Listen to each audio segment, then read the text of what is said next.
Hello everyone! Kumusta? I hope you're all doing well. Okay, so welcome ulit no to our recorded lesson. Okay, so start na tayo. So last meeting, 'di ba? We already discussed the predicate logic and we have discussed as well the different rules in negating our universal at saka existential quantifier, and we also discussed the different uh, topic no included in nested quantifier. So this session we will proceed to our next module, and this is about sets. Okay, so I believe familiar na ang lahat dito no kasi napagdaanan na rin ito during high school. Okay, so ayan. So our learning objective is that at the end of the lesson, the student should be able to define set, determine if a given set is infinite or finite, identify relations between sets. Okay? So let's have a scenario muna. In a game like Who Wants to Be a Millionaire, you don't hear the beginning of the question, but the end of the question is, who is the president? Okay, so hindi mo daw masyado napakinggan yung pinakaunang question, no? And then, ang narinig mo lang or naalala mo lang na question is, who is the president? Use reply, Rodrigo Roa Duterte. Pero, the winning answer is Bongbong Marcos. Okay, so knowing which nation or group we are referring to is important no para masagutan natin ng maayos or tama itong question, who is the president? Okay? So same with sa mathematics no, importante na alam natin which group of numbers or ideas is being referred to by a particular statement or question. And also, we frequently define no, lalo na sa math, yung group that we are referring to by using the language of sets. And understanding basic set language is part of understanding how mathematics works, no? So, ano ba ang ibig sabihin ng set pala? So, when we say set, it is a well-defined and unordered collection or aggregate of objects of any kind. The objects are referred to as elements or members of the set. And then, usually, si set is denoted by a capital letter, no, or yung mga uppercase letters. Okay? So, take note, set is a well-defined, okay? And then, hindi naman ibig sabihin na dapat naka-order yung mga members or the elements ng ating set. Pwede siyang unordered, okay? So, when we say well-defined, ano ba ibig sabihin yan? So, kanina 'di ba sa previous slide natin, yung tanong na who is the president, hindi natin siya alam or hindi natin siya agad maintindihan anong president ang tinutukoy dito. Okay? So, itong who is the president is not a well-defined collection or well-defined na set, no? Ibig sabihin ba ng president na iyon is a president of nation? Or included ba doon sa president na yun yung mga companies, yung mga president sa universities or clubs? Or do we include any or only those serving now or all who served in the past? So, to be well-defined, no, the collection description would have to settle to all such questions. Okay? So, dapat ang set natin is well-defined, meaning to say, hindi siya ambiguous, no? So, ano ba ibig sabihin ng ambiguous? Okay? So, ambiguity means hindi maliwanag or malabo or may iba't ibang kahulugan. So, dapat hindi ambiguous yung ating set natin, no? Or yung description ng ating set. Okay? So, ayan siya. Intindihan ba? I hope naintindihan, no? So, therefore, set is a well-defined, meaning to say clear, no? Kung ano yung pinapahiwatig niya. And then, pwede din naman na hindi siya ordered na collection or aggregate of objects. Okay, so yung mga objects na nasa isang set natin, itinatawag na elements, okay? Or also known as mga members. So, ayan siya. So, here are the following example, no? So, let's determine kung ang following sets are well-defined, okay? So first, the collection of good students at STI College GSC. Is it a well-defined set or not? Okay, this is not a set, no? Kasi hindi well-defined. Ano ba ibig sabihin nitong good niya? Okay? Ano ba ibig sabihin ng good na iyan? So, does the collection refer to past or the present ng mga students?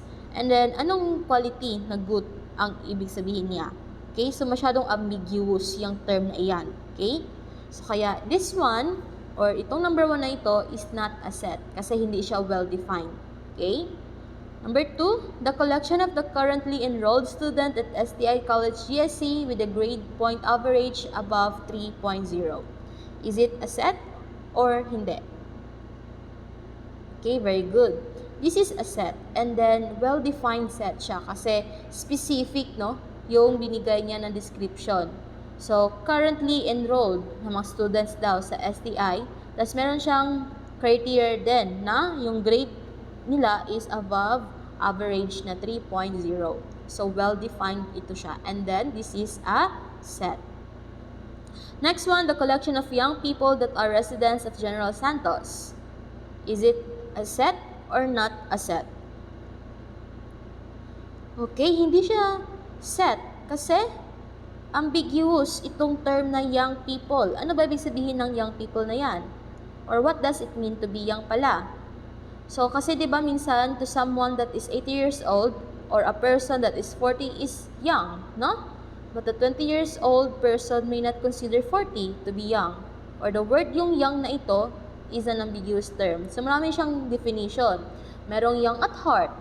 Or ano ba? Ibig sabihin ba ng young na ito? Yung age ba? Or anong range din ng age para ma-consider na young yung people? So, therefore, ito number 3 is not a set. Okay? Kasi ambiguous siya and then not well-defined siya na set. Okay? Okay, last item. The collection of residents of General Santos City between the ages of 18 and 25 years old inclusive. Okay. Is it a set? Is it a set or not? Okay, very good. This is a set, no? Kasi specific yung detail niya. Ages between 18 and 25 years old yung kanyang criteria, no? So, ayan siya. So, therefore, when we say set, no? Dapat well-defined siya and then maintindihan ng kahit sino kung ano ang ibig sabihin yan para maalam nila kung anong elements ang kailangan nilang ilagay doon. Okay? So, another example, the set of all official Iron Man films made by Marvel Production. Is it a set or not? Official Iron Man films, no? Made by Marvel Production. So, alam naman natin na merong specific na Iron Man films. Okay? And nag-iisa lang naman din na character yung Iron Man natin doon. So, therefore, this one, number 1, is a set. Number 2, the set of best TV shows of all time. Okay, this is not a set, no? Kasi, ayan, best TV shows of all time. So, marami yan siya. Anong type of TV show ba yan? Is it a variety show ba? Or, yung mga drama ba? Okay? So, this is not a set. Number 3, the 10 top-selling recording artists of 2023. Okay, this is a set. Okay? Kasi specific na mga top 10, no? 10 top-selling recording artists, tapos merong specific na year, which is 2023. And lastly, the set of great OPM artists. Great OPM artists, is it a set or not? Okay, hindi rin siya set, no? Kasi hindi siya well-defined. Kasi, sino ba itong ginamit nila na great OPM artists? And then, ano ba ang definition nila ng great? Okay? So, yan siya. So, when we have a set that is contained, no, its elements, and then the set that contains all elements relevant to a particular discussion or problem is what we call the universal set. Okay? So, universal set, or denoted by a capital letter U, it is a set that contains all elements relevant to a particular discussion or problem. Okay? And then, universal set is represented by a circle within it. Okay? A pictorial form with a circle containing the elements of the set is called a Venn diagram. So, this one is an example of a Venn diagram. Okay? The figure shows that itong universal set natin is the letters of the alphabet. Okay? And each of them has been placed somewhere within the rectangle. And the region inside the circle represents the set of vowels. Okay? So therefore, lahat ng mga elements na nandito inside sa rectangle na ito is what we call the universal set. Under itong lahat ng mga elements na ito sa ating universal set. Okay? Which is the letters of the alphabet. Naka-specific lang, no? Na meron sa loob ng circle na alphabet siya, pero vowels yung kanyang parang characteristic. While yung mga nasa labas ng circle naman is alphabet pa rin or letters of the alphabet, pero mga consonant. Okay? Now, usually, no, kapag mag-set tayo notation natin, for example here, let's say itong mga elements na A, B, C, D hanggang Z is X. So, X is an element of S. And S is, let's say, yan yung universal set natin. So, therefore, this notation or this symbol, okay, this symbol is read as X is an element of S. Kasi itong E na ito, yung small e, yan yung symbol for the term na element. And the second one naman, X is not an element of S. So, ganun lang usually, no, pag sulat tayo ng notation. So, let's say we have here a set na 3, 17, 2. Okay? So, is it a set? Yes, this is a set. And 4 is an element of 1, 2, 3, 4. So, tama ba? So, balik tayo dito sa una, no? So, meron tayong universal set and then ang lahat ng mga elements niya is si 3, 17, and 2. So, we can say that 3 is an element of A. Kasi ang A, yan yung pangalan ng ating universal set. Okay? And we can also say that 17 is an element of A and as well as 2 is an element of A. Can we say that 5 is an element of A? Hindi, di ba? Kasi walang 5 sa ating universal set. So, therefore, 5 is not an element of set A. Okay? Ganun lang. So, another example is this one. We have a set na 1, 2, 3, 4. And sabi dito na 4 is an element of set. And then, tama din naman, no? Kasi meron naman talagang 4 sa ating given na set. And ito naman, if yung universal set daw natin is X such that X is a prime number, then 5 is an element of A and 6 is not an element of A. So, tama ba? So, sabi dito, yung set natin is set ng mga prime numbers. So, when we say prime numbers, diba, those are numbers kung saan yung factors nila is 1 and itself. So, meron ditong binigay na situation or example na 5 daw is an element of A. Which is true, no? Kasi 5 is a prime number. Pero si 6, hindi siya element ni A. So, dapat pa-slash yan siya, ha? Hindi yung paslan kasi I don't know how to write this one sa PowerPoint kasi. So, ginanon ko na lang this one, oh. So, ayan siya. So, going back, si 6 is not a prime number kasi ang factors niya is 1 times 6 and also 3 times 2. Okay? So, therefore, yan siya. And also, meron din tayong tinatawag na null set, okay? Or empty set. And then, usually, it is denoted by this one or this one. Itong symbol na ito or this one. Yung bracket na walang laman. Meaning to say, empty set yan sila, no? Or null set, walang laman. Okay? Now, there are two types of set naman. We have the infinite set at saka finite set. When we say infinite set, these are the number of elements, no, in a set na hindi countable or hindi measurable or hindi mabilang, no, from the word na infinite. Okay? Continuous. So, usually, it is denoted by the symbol na ellipsis. Okay? So, for example, we have set 1, 2, 3, dot, dot, dot. So, ito siyang continuous na 3 dots na yan. Yan yung tinatawag na ellipsis. Meaning to say, itong set na ito is infinite, no? Hanggang sa walang hanggan. hanggang sa walang hanggan. So, yun siya. Continuous yung number nila dito or continuous yung elements dito. Hindi countable or not countable yung mga elements natin. Okay? So, sa finite set naman, the number of elements in a set is countable. Okay? So, let's say we have here a set na 1, 2, dot, dot, dot, or ellipsis, 10, 11. Anong tawag dito? Is it an infinite set or a finite set?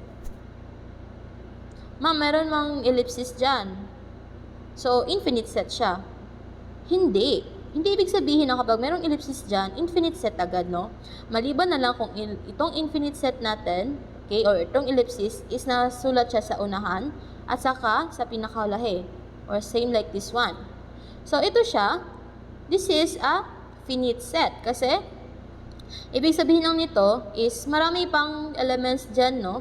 Na numbers dyan sa ellipsis na yan, para hindi masyado lengthy yung pagsulat niya ng element, so inilagyan niya lang ng ellipsis. Pero take note, meron siyang last number or element which is 11.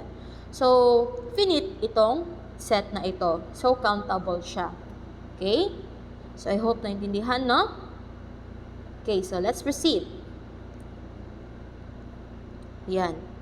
So, may mali lang dito, no? Yan, dapat A yan siya. And this one, A sub A. So, ano ba ibig sabihin nitong N? Okay, N, A. Okay, so this one, usually, this is what we call the cardinality of the set, no? Cardinality of the set. Or cardinal. From the term na cardinal. Okay, or yung root word niya na cardinal. Ano ba ibig sabihin yan? Ang ibig sabihin yan is how many elements, no? Meron ang isang set. So, let's say here, we have set A, and then meron siyang elements na 2, 4, 6, 8. So, ilan lahat itong elements niya? So, there are 1, 2, 3, 4. So, therefore, the cardinality of the set, or yung cardinal niya, is 4. There are 4 elements sa set natin. Okay? So, usually, ito yung kanyang notation, no? N sub, kung ano man yung name ng set na iyon. No? So, for this case, ang name ng set natin is A. So, kaya A yung nandyan. Okay? So, pwedeng any letter yung nandito as long as that letter represents a set. Okay? Sige. So, actually, there are 3 ways, no, para makadescribe tayo ng set. So, first there is by name or verbal description of the elements of the set. Pwede ding roster or i-list natin lahat ng mga elements separated by commas and using braces to enclose the list, no? Or pwede ding by set builder notation that uses a variable and a rule to describe the elements of set. So, ano kaibahan ni verbal sa set builder notation? So, si verbal, okay, description lang siya ng elements of set. While ito naman sa set builder notation, meron siyang description din, pero meron siyang specific na rule, no? Para sundan. And then, meron siyang inclusion na variable. Okay? So, let's have an example. So, here, yung description in verbal is the counting number multiples of 5 that are less than 30. And in roster form niya naman, or yung by list niya, is we have 5, 10, 15, 20, 25. So, nasunod niya, no, yung description. Na-follow niya yung description na multiples of 5 tapos less than 30. So, ano ba yung mga multiples of 5? We have 5, 10, 15, 20, 25, 30, 35, 40, 45, and so on and so forth. Pero, meron siyang rule na, or meron siyang in-indicate na less than 30. So, hanggang 25 lang siya. Okay? So, dito naman sa set builder notation, meron siyang variable, okay? And then, meron din siyang rule. So, we can read this one is an element of x such that x is a counting number multiple of 5 that is less than 30. Okay? Merong variable at saka may rule. Yun na yung kaibahan ng verbal at saka ng set builder. Okay? Another example, so let n represent the collection of counting numbers. So yan yung verbal description ng ating set. And then, ang roster niya naman is n is equal to, open brace, 1, 2, 3, 4, so on and so forth, close brace, and then in set builder notation niya is we have X is an element of the set such that X is a counting number. Okay? So, yun lang siya. I hope naintindihan, no? So, to proceed tayo, ayan, we have here, so tapos na tayo ditong define or represent a set. So, dito tayo sa set equality, no? Set or equality na set. So, dito, set equality, it states that the two given sets are identical if and only if they have contained exactly the same elements. So, meaning to say, every element daw, let's say, meron tayong set A at saka set B, no? So, every element of set A is also an element of set B. And vice versa. Meaning to say, every element din ni set B is an element of set A. So, exactly the same yung elements ng dalawang set. Okay? So, we can consider them as set equality or equal set. Okay? So, let's have an example. Are the following sets equal? So, here, sa first dot natin, we have set A and set B. Set A, meron siyang 9, 2, 7, negative 3. Si set B naman, meron siyang 7, 9, negative 3, at saka 2. Are they equal? Okay, tama. A is equal to set B. Bakit? Kasi si A meron siyang 9. Same with si B, merong 9. Si A merong 2, ganon din si B. Si A merong 7, ganon din si B. At saka si A is merong negative 3, and si B meron din negative 3. So, hindi importante, no, yung pagkasunod-sunod ng ating mga elements. Basta ang importante lang is identical sila, no? Meron silang identical na elements. So, ayan siya. So, therefore, itong first is equal sila. So, A is equal to B. How about ito, number 2? Ang set A is meron tayong ABC, and set B naman is meron tayong CAB. Are they equal? Okay, very good. Set A here is equal to set B. Same elements, A, B, C. Hindi lang naka-order, no? Pero okay lang yun siya. How about the last one? We have set A, 1, 2, 3, and set B, 1, 3, 5. Are they equal? No, they are not equal. Kasi, si A merong 1, si B merong 1, tama. Pero si A merong 2. Meron bang 2 si B? Wala, di ba? How about 3? Yes, merong 3 si A. At saka si B. Pero si B merong 5. And 2 naman kay A. So, therefore, hindi sila equal. Walang identical na element sa kanila. Okay? Dapat malaras yun, no? Laras. Meaning to say, kung ano man yung number of elements here or kung ano man yung mga elements na nandito, dapat identical din, no, sa elements na nandito. Hindi lang pwede na dapat isa yung nandito, isa rin nandito, or dalawa. Hindi yung pwedeng ganun. Dapat laras. Okay? How about this one? Set A, we have dog, cat, horse. And B naman, we have cat, horse, squirrel, dog. Are they equal? Hindi. Kasi wala namang squirrel dito sa A, di ba? Merong dog, merong cat, merong horse, pero si squirrel wala sa set A. So, therefore, this is not equal set. Okay? How about the next one? We have A, the dog, cat, horse. And B naman, we have cat, horse, dog, dog. Ma'am, nagdoble ang dog niya, ma'am. So, dili sila equal. Equal po na sila, no? A is still equal to set B. Sets are not affected by multiple appearances of elements. So, okay lang na magkaulit-ulit, no? Yung elements natin as long as equal sila. So, dog, merong dog. Cat, meron. Horse, meron din. Maliban lang, nagdoble yung dog dito. Pero okay lang yan, no? Kung ilang beses nag-appear yung ating isang element. As long as malaras, no? Equal sila. Okay? So, the next one, we have set A, 1, 2, and B, we have 1, 1, 2, 2. Are they equal? Okay, equal sila. Kasi si A merong 1, si B meron ding 1. At saka si A merong 2, meron ding 2 si B.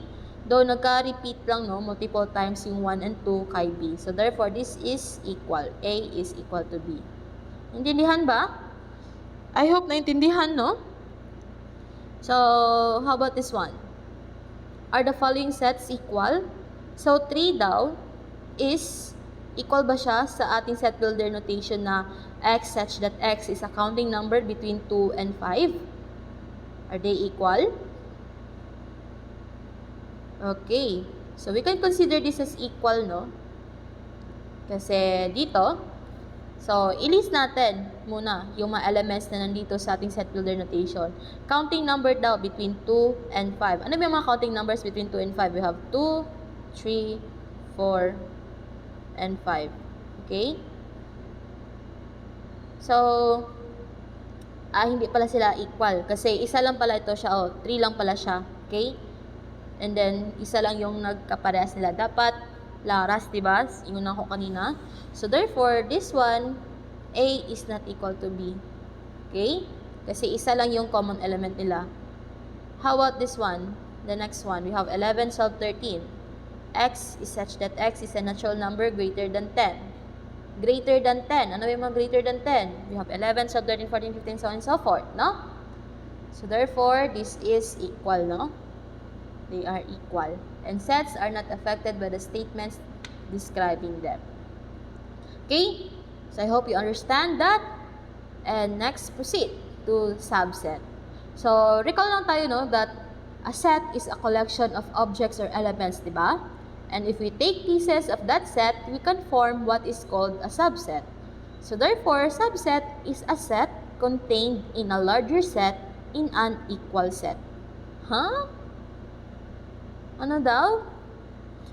So, we can say daw na si set A is subset ni set B if all X or all element na makikita kay A is ganun din, no? Na element na makikita natin kay B. So, X is an element of A if, okay? So, anong symbol nito? Implication, di ba? So, if X is an element of A, therefore, or then, X is an element of B.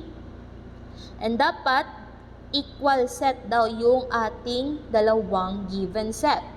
Para masabi natin, either si A or B is subset kay B. Okay? Si A is subset of B or si B subset of A. Dapat equal sila. Okay? Kung ano man yung elements na meron kay A, dapat ganun din yung elements na meron kay B. Okay? So, let's have an example. So, determine whether set A is a subset of set B, where set A is 4, 5, 6, and set B is 1, 2, 3, 4, 5, 6, 7, 8, 9. Okay. So, si 4 na kay B. Si 5 na kay B po. Si 6 na po kay B. Okay.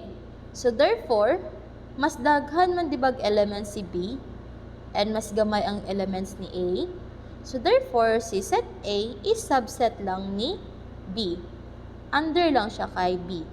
Okay? Kasi tatlo lang yung elements nila na magkaparehas. Okay? Now, how about letter, ito, second one. We have negative 8, negative 4, 0, 4, 8. At saka si B naman is we have negative 8, negative 6, 4, negative 2, 0, 2, 4, 6, 8. Saan ang subset? Is it A, subset ni B, or si B, subset ni A? So, si A, meron siya negative 8. Meron din negative 8 si B. Negative 4, meron din negative 4 si B, no? 0, meron din siya. 4, at saka 8. And then, mas maraming element compared si B compared kay A. So, therefore, si A, subset lang siya ni B. Okay? Nalaras manggod, tanan na elements ni A dito, parehas sila para kay set B. So, kaya si A is subset lang ni B. Okay? And last one, we have A set of 3, 5, 7, and B naman is 1, 4, 5, 7. So, 3, wala siyang 3 dito. 5, naa. 7, naa. Okay, so dapat equal, no? Or dapat malaras kung asa sa ilahang duwa. Okay? Si A, wala na yan nalaras. Wala siya ay same na element na 3 kay B. So, therefore, si A is not a subset of B. Okay? Dapat maubos tanan na elements nga naa kay set A para masulti nato na subset siya kay set B. Okay? Sige. So, like this one, we have set A 4, 5, 6. And set B naman is 1, 2, 3, 4, 5, 6, 7, 8, 9. So, si set A merong 4, 5, 6. Same with kay set B na meron siyang 4, 5, 6. So, therefore, sorry. Sa cellphone na kasi gamit ko, class. So, sorry. So, yan. Si set A is subset ni set B. Okay? Yan siya. So, si set A, ayan. And then, ito pala yung formula. So, ayan. So, I want you to try this one, no? So, you may take a pause and try this on your own. Determine nyo kung whether si set A is a subset of set B. And same with this one. Okay. So, there are what we call a proper subset, no? So, when we say proper subset, okay, it is a subset that is not equal to the set it belongs to. It is a subset that is not equal to the set it belongs to. Ano daw? So, symbolically, si A daw is a proper subset of B if and only if, okay? So, si set A daw is a proper set ni set B if and only if every element ni A is also element ni B. And there exists at least one element in B that is not in A. At least lang, isang element na kay B na wala kay set A. Sige, let's have as example. Determine whether set A is a proper subset of set B, where set A is dog, cat, and set B naman is dog, cat, bird, fish. Si A ba proper subset ni B? Okay, so all elements now of set A are contained in set B. So, meron tayong dog, meron din tayong cat. And sets A and B are not equal. So, hindi sila equal kasi si B, meron siyang bird at saka fish. Whereas si set A naman is wala. So, therefore, si A is a proper subset of B. Or in symbol, A is proper subset of B. Nalaras mong niya. Okay, nalaras tanan si A diri kay B. Or tanan elements ni A, present tanan na kay B. Pero mas daghan man si B, so therefore, proper subset ng si A kay B. And also, the next one, dog. Ang set A, meron tayong dog, bird, fish, cat. And set B naman is meron tayong dog, cat, bird, fish. So, elements ni set A, meron tayong dog. Set B, meron tayong dog. Bird, naa. Fish, naa. And cat, naa. Okay. So, equal, di ba? Si set A at saka si set B. So, kung equal sila, therefore, A is not a proper subset ni B. Okay? Kung nalaras man, kung equal man sila, therefore, dili proper subset ni A si B. Or, hindi po proper subset ni B si A. Anta lang, no? Dapat may sobra sa isa sa ilahang set para sulti nato na proper subset na siya. Okay? So, try this one on your own. And as well as this one. Now, there are two types no ng ating subsets. So, number of subset are also known as number of distinct subsets. Okay? Number of distinct subsets. So, number of subsets or number of distinct subsets is the number of subsets of a set with n elements is 2n. So, yan yung formula niya. 2 raised to n. Kapag number of proper subset naman or number of distinct proper subset, the number of proper subset of a set with an n elements is 2n. 2 raised to n minus 1. Yan yung formula para malaman natin kung ilang sets or ilang subsets meron ng isang set, no? So, let's have an example. Determine the number and list all the distinct subset and proper subset of the set TAPE. Okay. So, we have here TAPE. Ano yung cardinality ng set natin? Ilang elements meron ng set natin? That is equal to 4. Okay? So, therefore, for the distinct subset niya, ilan bang subset meron itong si TAPE ngayon? So, using yung formula na 2 raised to n, so we have 2 raised to 4, and 2 raised to 4, that is equal to 16. And list natin lahat ng mga elements niya, or mga subsets niya. So, we have TAPE, TAP, TAE, TPE, APE, TAT, PTE, APAE, PE, TAPE, at saka null set. So, meron ako naga-list of elements, tanan-tanan na elements, mga distinct na subset ng ating given na set. Okay, pansinin nyo, ito siya. Di ba, yan yung given, TAPE. So, ibig sabihin pala ng distinct subset is that a set is a subset of itself. So, ito yung sarili niya.